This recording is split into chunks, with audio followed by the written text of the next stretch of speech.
Hey everybody out there. So I'm doing my town hall recap tonight on Monday night. It's a little bit late, but I'm still going to go ahead and throw it out there because we had a lot of big news in this one because Matt was there. Whenever's Matt there, it gets a little spicy. It gets salty in the comments and some people are not that happy. But let's go ahead and just do the town recap. But first, we're going to give away 100 SPS. Remember, you can't just say, count me in. I had to remove another person, same person, and you have to say something on the Hive post, not on YouTube. This is really because I don't know how much YouTube likes supporting these kind of giveaways, but over on Hive, we love it. We'll do a shuffle out of the people in there. And then we'll give it a spin, and then we'll get right into the town hall. Let's see who we're going to have winning this time. It's Hold On Yes. That's an interesting player name. I don't know if I've seen that one before, so we might have had our first new winner. We're already in the SPS page, so we just need to hit the transfer. Player 100 SPS to you. I did change the Hive post because that one had only been up for a few days to being closed, but a new one's going up tonight, so you can get into the next giveaway just by making some kind of real comment about the video. It could even be like, hey, I heard you say you're not supposed to just say, come on, let me in, and you would have at least watched the first few minutes of this video. All right, let's get into the Town Hall summary. We're going to do this first part over here about Nifty Arcade pretty quickly, and I'm just going to kind of summarize what he said. Basically, they came to the platform to defend what's going on with Nifty Arcade being given all of those packs to make decks. The first thing you should know, they did not open all of the packs that were reserved for them. They made enough to make 680 bronze decks. Their bronze decks are not straight bronze decks. They're actually level 3 rares with level 4 commons and level 2 epics. I think they picked those ranges so that they could have level 2 epics, but still level 1 legendaries being in there. They call it the 4-3-2-1 deck builds. And each one of those decks cost about $320 if people were to go out and buy them. As somebody who comes into the game, you can use them free for a month, and then you can re-up one more time and use it for another month. So you can get about 2 months of playing the game with very, very minimal investment, only a $10 investment, and you can play for 2 months with a $320 deck with no need to rent anything.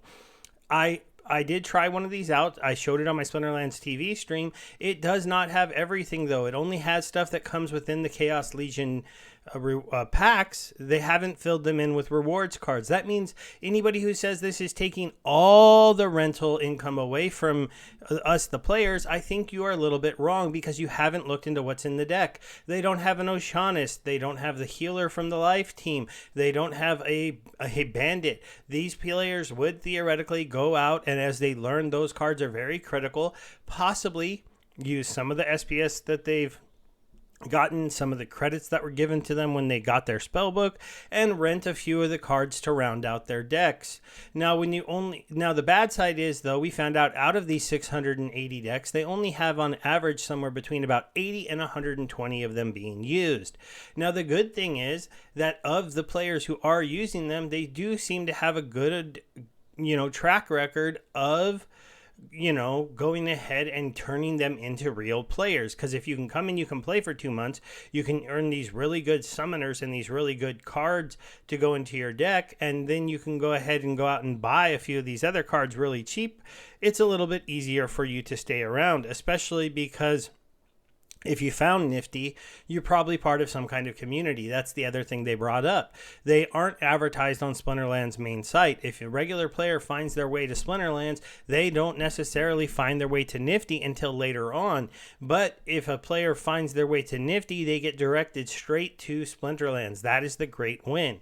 The overall plan at this point that we found out in here is they want to let it keep going. Aggroed wants to see if the market starts to turn around a bit, if SPS becomes a little bit more in demand, if they can start to get more of those decks rented out. Now, if that doesn't happen, they have always said that if this is a failure, they will end it. They will burn those cards and they will burn the remaining packs that they didn't open.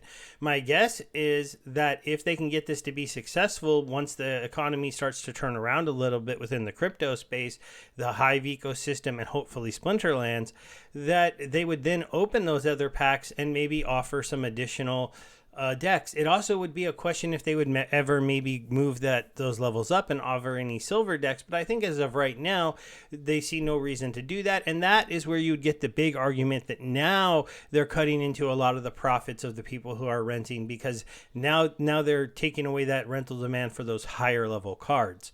So that one I wouldn't love to see. So he did mention too that Nifty Arcade, with their cut of what they get, they've only made about $20, and the players who've played, all of them have only made about $190 worth of SPS. So the only real pushback I can see about this is maybe you lost a little bit of rental income, but once again, a player who comes to Nifty, signs up to play through them, gets a free deck delegated to them. If that wasn't their path to the game, would they really be here, and would they really be renting cards? I don't know. I just don't know if those players would be. Do they become players in the game with free soulbound summoners, free soulbound cards, and then go to the market and pick up those good Chaos Legion cards that they've got to try out for the last 2 months? It seems like they have a much better conversion rate of turning people into real players. But at the same time, you know, we want to see a little bit more people using these decks, a little bit more just of the resources actually bringing people in. And they did say that they have a lot of big guilds on the outside that are supposed to be coming in. They've just been onboarding very slowly. And here's the truth, guys. SPS is at 2 cents, maybe a little bit more. You know, if you're a guild and you're like, we can get our players into this game and they can play it for free, and if we get to 100 of them playing, they can make $200 between $2 a piece.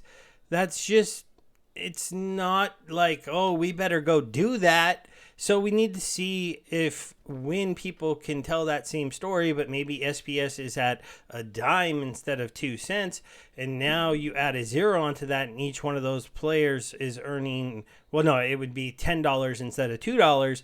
That's still a much better story and a much better ecosystem to say, hey, we should get in the door because things are turning around and heading back up. And if we can get some assets now, you know, if SPS keeps going up, you know, we're going to want to be earning that token.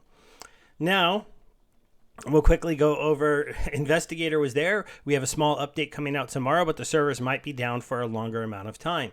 How does that work? Well, because they're also going to be doing server updates that they need to do and they've been putting off. And he said those could be pushing this out to take a little longer than it would seem by what they're releasing.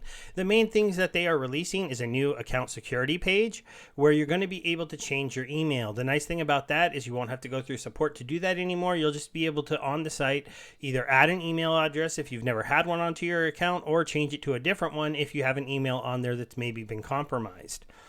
The only other thing that they're doing is they cleaned up the resurrection and rebirth abilities apparently, and I hadn't seen this, but there were certain status effects that didn't go away when a monster died and was resurrected, or a monster died and had the rebirth rule set in place. And really, when you die and come back to life, you're supposed to have all those status effects gone. So they actually are going to fix it with this release so that those status effects do go away. The other update is about the market. They are actually finally putting the thing in place to where when you go and you search for a card, let's say I want to go look at the Lord of Darknesses and I want to look at the ones that are the cheapest, they're only going to pull back 1,000 results. That honestly feels like it's a lot, but I think they're lowering it down to 1,000 because also if I want to just go look at what are the cheapest legendaries on the market, well then 1,000 makes more sense. But it's only going to pull the 1,000, the first 1,000 results that are in your filtered search, so that they can stop sending so much data to outside third-party marketplaces. This really has to do with the cost-saving approach they have to lower their amount of data they're transferring, because they do get charged by how much data is going in and out of their servers on Amazon.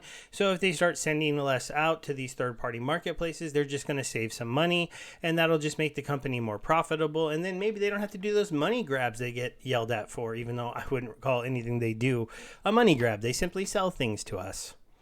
Now let's go into the big one. I'm going to get a quick sip of water. Okay, Matt was there. Words with Wizards time. The main things he went over were SPS staking will now be replacing collection power, which we all knew was coming, but we got our first look at the numbers. He also said, the main thing he tried to make sure you all understood before you see these numbers, or before you go see them, or maybe you've seen them and you're mad, that this is his first go at this, and it could change if this is a serious problem in the future.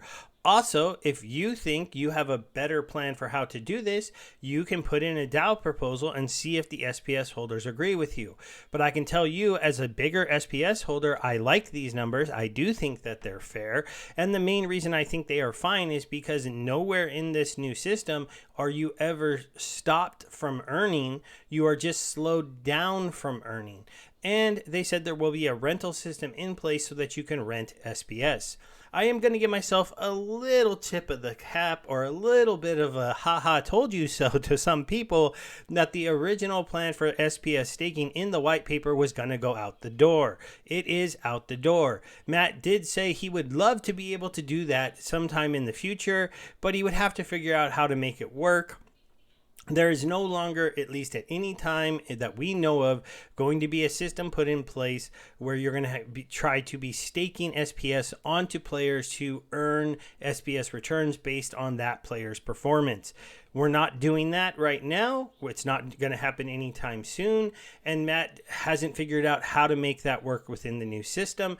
I had said a while ago when we were all talking about this that old system didn't work anymore. It didn't make any sense. This new one makes a lot more sense.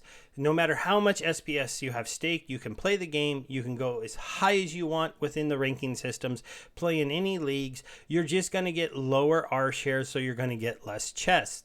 Yes, if you're somebody who is playing in gold and you're far under these numbers, you're not going to earn that many gold chests in a season. So maybe you have to start playing in silver for a little while until you've built up your SPS, or you have to rent some SPS or find a nice person to give it to you. Now, I will say that the numbers are so high at the top that someone like me who thought he might have a few 100,000 SPS to delegate to people, I don't. In fact, I'm going to have to go buy some SPS. But I like that because I've never had to buy SPS. As somebody with a decent collection, I've gotten a lot of it airdropped to me. I've earned a lot of it playing the game. I've bought 2 validator nodes. I bought 4,000 packs in the Chaos Legion sale. I've bought cards, sales, this. I've never bought SPS in any serious way. Did I buy like a tiny bit maybe in the history of my transactions on Hive Engine? Sure. But I've never been like, hey, I need to come buy 20,000 SPS. I need to come buy, 60,000 SPS to stake into the game, because there was no reason for me to. They didn't give me a reason to need to buy the token. Sure, you could say maybe if I wanted a bigger vote, but realistically speaking, I would have had to buy millions of SPS if I wanted to make my vote matter a lot more, or at least hundreds of thousands. This gives players like me a reason to possibly have to go out and buy and stake 20,000, 30,000 SPS, and I'll go through that as we get into the numbers. And that is where this is hitting the right mark, in my opinion. Even if it does look difficult for you, you think you're going to start earning less, we should talk about all the way the overall structure of rewards work. Okay, so here we're going to just go ahead and skip down to here. Now, we've already said, he's already pointed out, look, if you're under 100 rating and you're playing in Bronze 3, to earn full reward shares, or at 100, you need 0 SPS. And all the way up to Bronze 1, you only need 455 SPS. So you go to that calculator and you go 455 SPS times 0.02 cents. You need $9 worth of SPS staked into the game. Sure, if you have 0 SPS staked into the game, that's now doubled the price of the spell book and getting into the game and playing in Bronze. But that, if you haven't saved this up, if you don't have 400 or 500 staked, you'll have to rent it for a little while, but it probably won't be that expensive to rent 455 SPS, and you'll still be able to earn. Now, the way that this works is that it's not based on your actual league. The leagues are here just so that you can see them and they correspond. It's based on your rating, and it will change with every single battle that you play. If you were at 100 rating, you didn't need any. You won that game and went to 120. Well, at 120, you might need like 2. It's going to be a curved scale, and we should see a post on this, and I'll do a video when that post comes out doing this a little bit more justice and go in depth a little bit more. But, at some point between this 100 and 400 rating of Bronze 2, this is probably needing like 20 SPS, 30 SPS to keep earning full R shares. And then as you go up higher and higher and higher, these are the numbers that you need to earn the same amount of R shares per battle that you're earning today, or 100%, because with the new energy system, we all earn 100% R shares every single battle that we have an energy for. So all the way through. So as you can see, it starts to ramp up as rewards start to ramp up. So now if you wanted to be in Silver 1, we're talking 11,000 SPS. This is when things are getting a little more interesting. Now, mind you, I did tell you a Chaos Legion deck with some cards that are good in Silver 3 and that would be a maxed out deck in Bronze 1 was about $320. But 11,253 SPS at today's prices, and I'm just doing 2 cents, is about $225. So less value than your cards. If you're a current player, you should have some of this SPS already. If you're a new player, though, this does, to me, pose a bit of an issue. Now, until we know how integrated the rental markets work, this could be a little bit of a problem. Now, though, you have to remember, if you're planning on being a silver player, especially a Silver 1 player, then you're looking at buying cards at least in the $400 range as far as your deck goes. So now when you come into the game, it's not just a $400 card purchase, it's a $600 card and SPS purchase, roughly. The other thing, and we can go ahead, we'll go down here and we'll just kind of look if you wanted to play at the top of gold. This is where most of the players are probably going to get pretty upset. So this is 58,304 SPS. You times that by 2 cents, you're talking over $1,000. But again, you have to remember something that a lot of us are forgetting about. There is serious rating inflation in this game. I have a deck with level 4 cards and level 5 commons. It's maxed out for Silver 1, and it should be playing in Silver 1. At the end of a season, that deck in Modern is playing in Gold 1. It should not be in Gold 1. For Gold 1, those cards should have to be level 6. They should have to be far more expensive. And so now what this is going to do to us is, if you want to play with lower level cards in leagues above you and still earn maximum reward shares, I'm sorry about that, hopefully that didn't come through the mic, then you're going to have to invest a decent amount of money into SPS. You're just going to have to do it. And you don't need to do it. You could stay with your silver cards in silver, and you needed far less. You did. And the same thing could be said for the people right now with gold level cards, middle level cards that have been fighting their way up into Diamond 1. Now you're going to see that this is 177,731 SPS. Now, I would have to say, to actually hold this much SPS, you have to be somebody that believes in the ecosystem. That's $3,000 worth of SPS, so $3,500, maybe even a little bit more. Yeah, for sure. If you're going to put that much into this game and stake that much of the token, then you care about the game. You want to be part of the ecosystem. You're not going anywhere. You have a good collection of cards, and you're the type of player that we want here. If you are somebody with level 4 cards who's sneaking their way up into Diamond 3 and Diamond 2, or Diamond 1 with even lower level cards due to rating inflation and bot versus bot play and just the things that happen, well, congratulations to you. You figured out a way to make very good rewards with very minimum investment. You're not the type of player that is good for the ecosystem. The kind of players who are good for the ecosystem are the kind of players who buy SPS, stake SPS, get cards to the levels of the leagues that they want to play in, to be competitive in, and are not going 2 to 3 entire tiers of league, like taking silver cards into Diamond 1 because they happen to rent a couple, O'Shaughnessy's and Hawkeyes that were gold, or Harklaws that were gold, to up their collection power for almost nothing. That is an exploitation of the system that's been allowed up to this point, and this is putting an end to that. And the other thing this is going to put an end to once it's in place is any of those low-level bot accounts that were sneaking their ways up into the higher leagues are either going to have a lot of SPS to delegate out to all of their different accounts, or they're going to have to shut down a lot of their bots. Now, I know a lot of them already left when the soulbound cards came into play, but this is still going to hurt them even more. This system is really going to be pushing bots out of this system, and it's going to be helping push us more towards players who want to make the investment to be here and be at the top. And then we'll go ahead and talk about the actual top champion 3. The champion 1, this is where my account usually makes it by the end of the season. It will be interesting to see if I can still do that in Modern when I start to play the account myself when the bot ban goes into place. But we don't know when the bot ban's going into place. So for now, this is where Archmage and myself playing a little bit on my own, we're able to make it up here. You need 413,368 SPS, times that by the 0.02, and you're talking about $8,500 worth of SPS. Now, when I go to my account, I currently have staked, let's go back here, 408,000. So I'm a little bit short.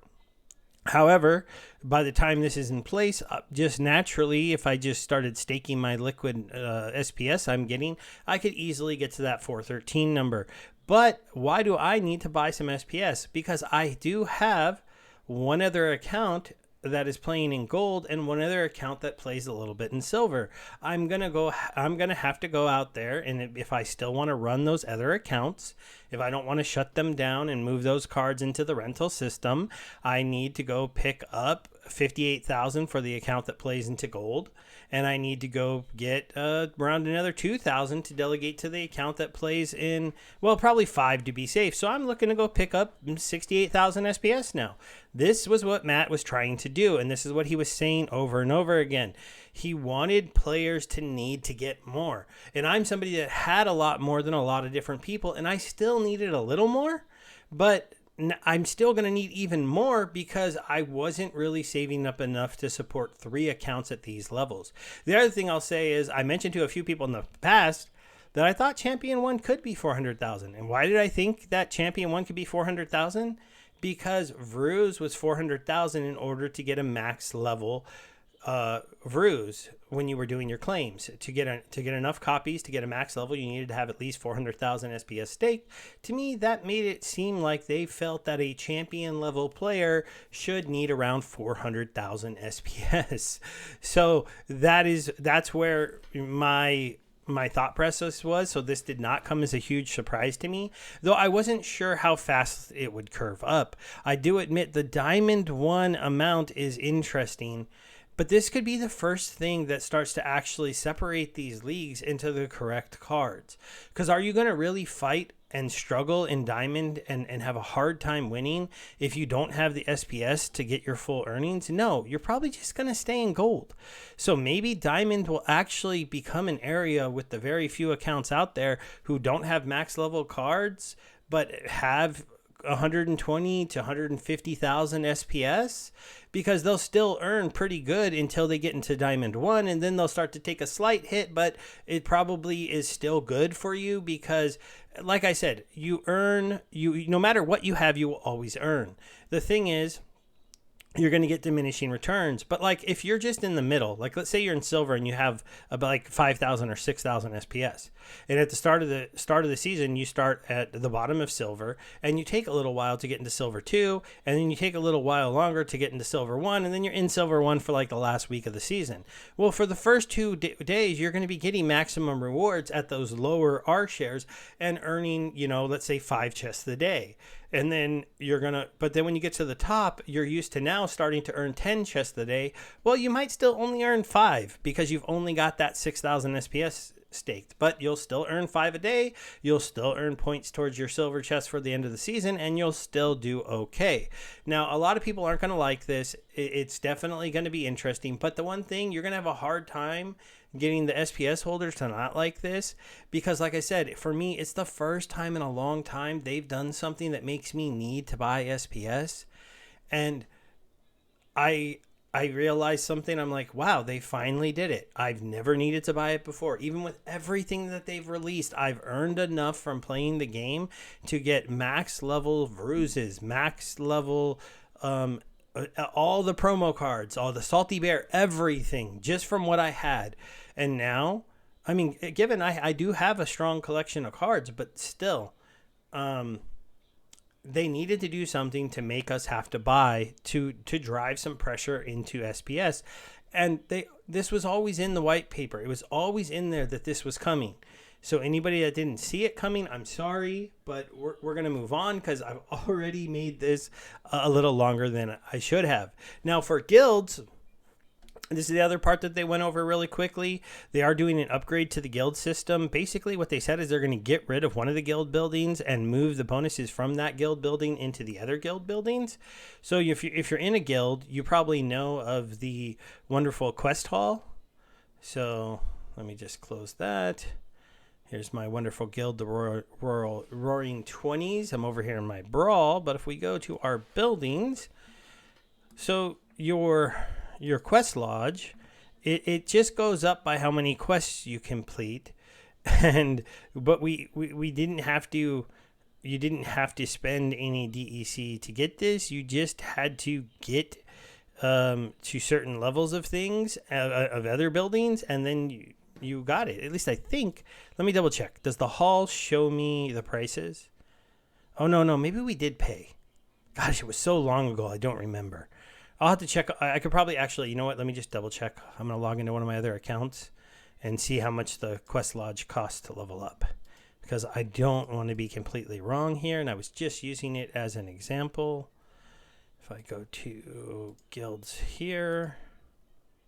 Oh, wait. Drazius got kicked out of his guild. I haven't got him into a new one yet. But Gold Steve is still in a guild. Guilds. Let's go buildings, lodge, info. No, yeah, see, no price on it. Does the hall have no price too? How come? Oh, DEC needed. It's right there. It's 1 million. Lodge. Why? It's like I was like, focus is needed. Yeah. So this doesn't need DEC. It's just you have to do so many focuses, but you can't go higher than the level of your hall. So the lodge is going to shut down and go away, and the shop discount that it gets is going to go into a new building with some new functions that you're going to be able to do for it. Also, the guild point system is going into place so that when you donate money to these newer buildings, if they kick you out of the guild or you decide to leave, you take 90% of it with you. That's something that's kind of interesting. I admit I like that, but I can see how some people wouldn't. They did say that there's going to be additional assets that have to be staked into some of these buildings to get bonuses. They mentioned things such as packs, vouchers, and those are the two things that I think they said for sure. So like I said, getting rid of the quest lodge, revamp of the guild leaderboards too. They're not just going to base it on ratings.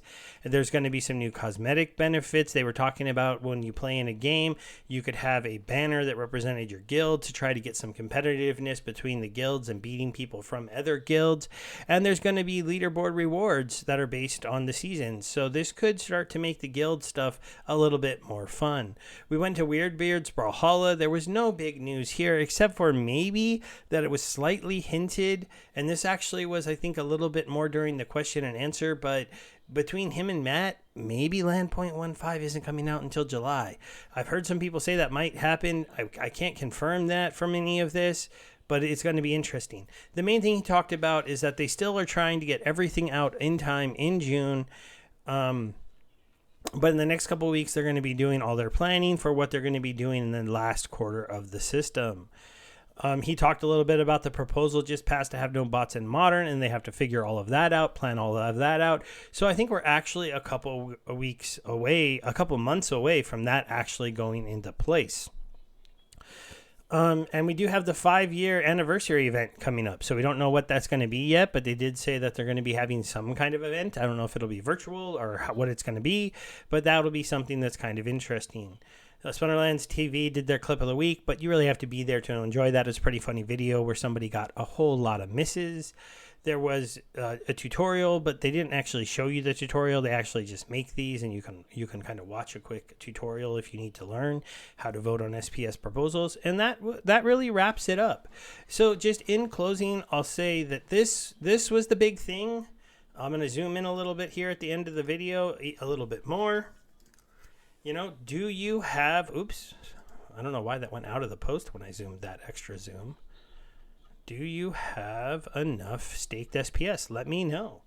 Do you have enough? Will you buy more? Does this super upset you?